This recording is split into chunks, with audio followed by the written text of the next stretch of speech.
we have already closed one deal, and I have several other solid leads. Now, we came on February 15th to give a little context, and we're only in April 5th, not even 2 months in.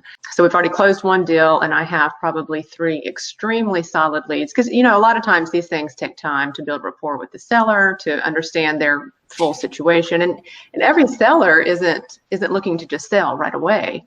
Exactly. A lot of times you have to build a relationship over many weeks, even many months, in some cases years.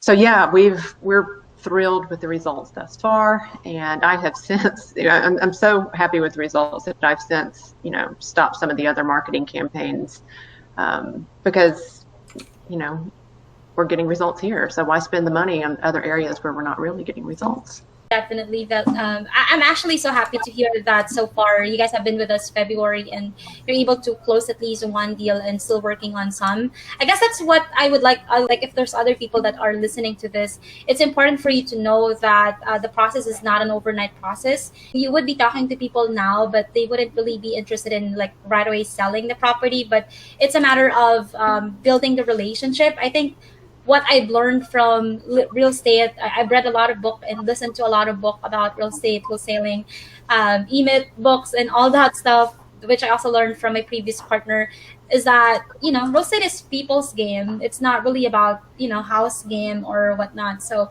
it's important that you just talk to a lot of people, because if you don't talk to people, even if they're asking market value, then you're losing that opportunity. Because if that person is really just wanting to sell the property, even if it's within the market value, they could go down the price for as long as you're able to build that kind of connection. Right.